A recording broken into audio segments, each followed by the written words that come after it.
Comenzando con la ronda de preguntas, la primera pregunta va dirigida al ingeniero Alfredo Cirilo. ¿Qué distanciamiento recomienda en un cultivo de segunda y qué densidad en un híbrido prolífico? Bien. Hoy día hablar de distanciamiento y pretender que el que sembró 52 lo abra a 70 es bastante poco práctico, porque tendría que conseguir otra máquina. Pero dejando de lado esas cuestiones prácticas o operativas de la maquinaria,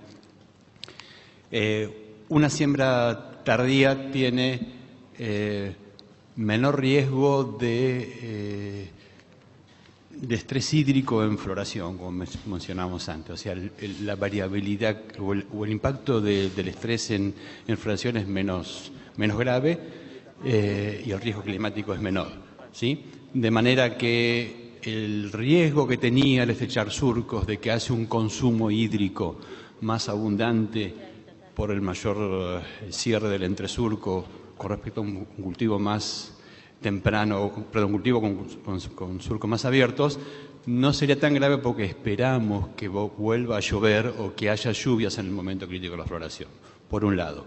Por otro lado, el ambiente de floración como potencial de una siembra tardía es menor que el potencial de una siembra temprana. De manera que en siembras tardías deberíamos pensar que la densidad no debería ser mayor que una temprana y si es demasiado tardía, pretender que sea un poquito más baja que una temprana.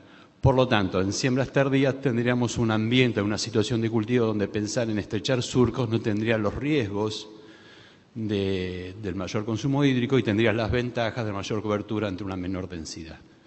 La segunda parte de la pregunta, ¿cuál era? Sobre la prolificidad de los híbridos. Bueno, en situaciones como puede ser esta que estamos mencionando, donde lo recomendable es bajar densidad, por el riesgo de un ambiente peor, siempre un híbrido prolífico, si el ambiente viene mejor del que yo suponía que iba a ocurrir, tiene la posibilidad de capitalizar con algún grano más en esa segunda espiga ese mejor ambiente que encuentra. Pero no habría ningún tipo de preferencia por la siembra tardía que fuera prolífico o no prolífico. Muy bien. La siguiente pregunta va dirigida a Gustavo Ferraris. ¿Cómo deberían ser los momentos de aplicación de nitrógeno y fósforo? Bueno, en el caso de fósforo, digamos, la clásica aplicación es al momento de la siembra, obviamente. Es un nutriente de baja movilidad, por lo tanto no se puede aplicar en posemergencia porque reducimos la capacidad de la planta para asimilarlo. La realidad es que, digamos, nosotros hemos probado muchas situaciones de comparación de tratamientos en banda versus boleo, ¿no es cierto?, también en maíz, y encontramos diferencias en el crecimiento inicial, pero no en la absorción final de fósforo ni tampoco el rendimiento del cultivo. Para esos casos, las aplicaciones anticipadas de esos tratamientos al boleo dan más chances de que sea incorporado, digamos, ¿no es cierto? Cuando hablamos de anticipadas, hablamos de anticiparnos en tiempos biológicos, ¿no? Si nosotros hacemos una aplicación en un maíz siembra temprana en el invierno, con bajas temperaturas y las escasas lluvias invernales, la probabilidad de que, digamos, se mueva la superficie es poco, por lo tanto, para el caso de maíces tempranos, anticiparnos significa probablemente aplicaciones de otoño. En el caso de las aplicaciones de nitrógeno, el momento ideal va a cambiar en función del potencial de rinde y del tipo de suelo y del año climático que esté atravesando.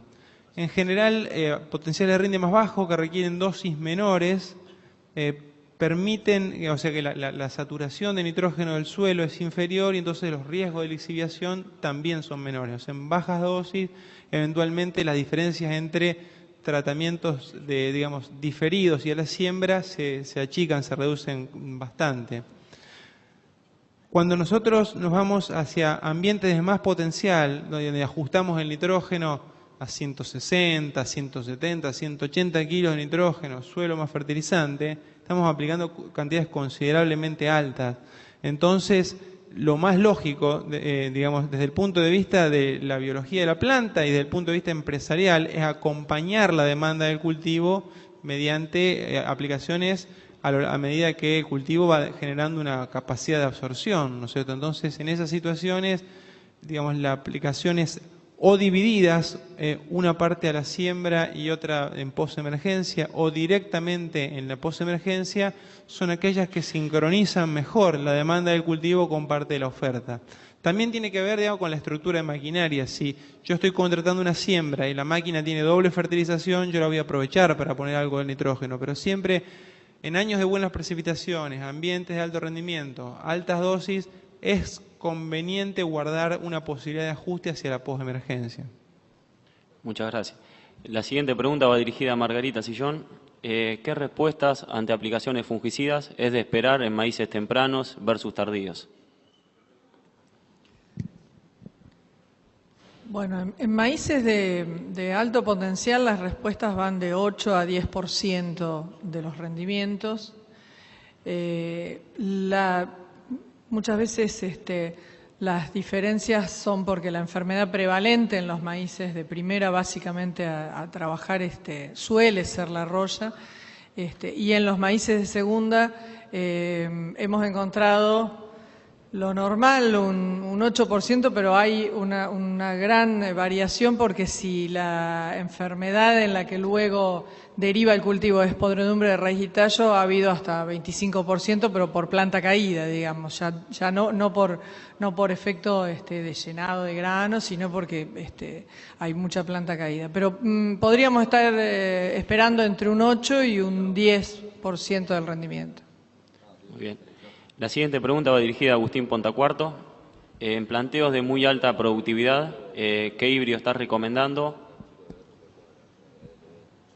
Para planteos de muy alta productividad, como les mencioné en el gráfico de densidad, estamos recomendando en particular dos materiales.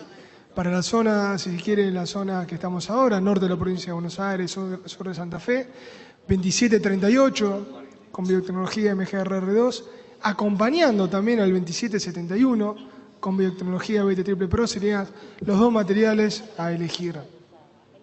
Por otro lado, digamos, si el productor tiene, digamos, ambientes de menor expectativa, o también si tienen que hacer planteos en silo, 2741 con biotecnología MGRR2 también sería una buena opción como para poder acompañar a estos dos materiales y también con una expectativa de silo. Muy bien. La siguiente pregunta va dirigida a Alfredo Cirilo. Para una siembra en el norte de Buenos Aires, ¿cómo piensa que tendría que dividir las siembras entre un maíz temprano y tardío, considerando cómo se presenta la campaña?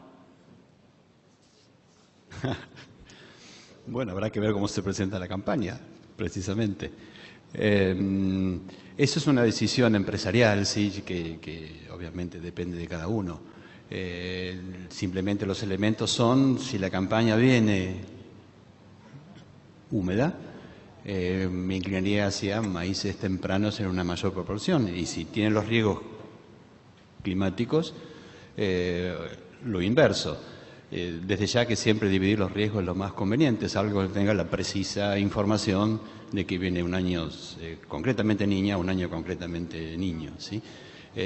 Pero los últimos años nos muestran que las siembras tardías son menos variables, con rendimientos por ahí más estables, pero con las precauciones sanitarias que Margarita mencionaba, ¿no?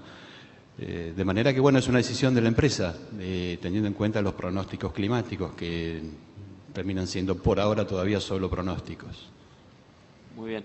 La siguiente pregunta va dirigida a Gustavo Ferraris. En la secuencia colza-maíz o avena de cobertura maíz, ¿cuántos kilogramos de nitrógeno podemos esperar por mineralización por tonelada de rastrojo?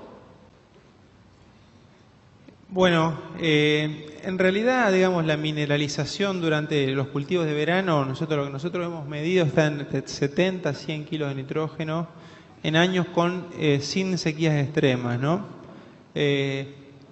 Digamos, yo creo que el potencial de la colza, digamos, o los cultivos de cobertura no está en mineralizar mucho nitrógeno, porque al contrario, son cultivos con una relación carbono-nitrógeno muy alta, y por lo tanto lo que hacen es en alguna medida postergar o diferir la mineralización durante las primeras etapas del ciclo.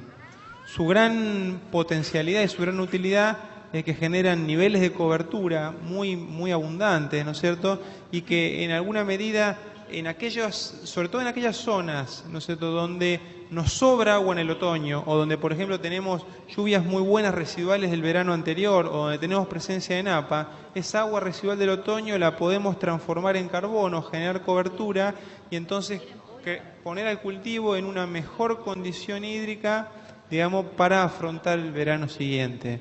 Desde el punto de vista de la oferta de nitrógeno, no son, digamos, las gramíneas como antecesor o cultivos exigentes, digamos, en nutriente, como puede ser la colza, no son, digamos, lo ideal, sino que para ese caso yo buscaría otro tipo de especie, como pueden ser fijadoras de nitrógeno como la vicia, o cultivos de maíces de segunda sobre, por ejemplo, legumbres invernales, que dejan una residualidad de nutrientes mucho más alta que la que dejarían estos cultivos.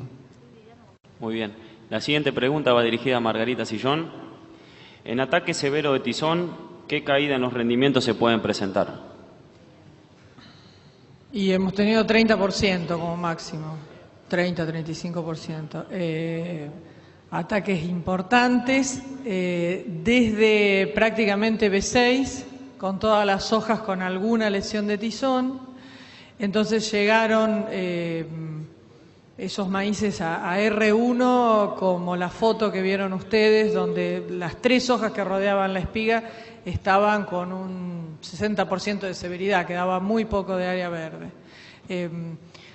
A nivel regional, esos ataques importantes de tizón los estamos viendo en lo que es zona centro de Santa Fe, este año dentro de la red del INTA Rafaela, digamos, con los que trabajamos desde la universidad.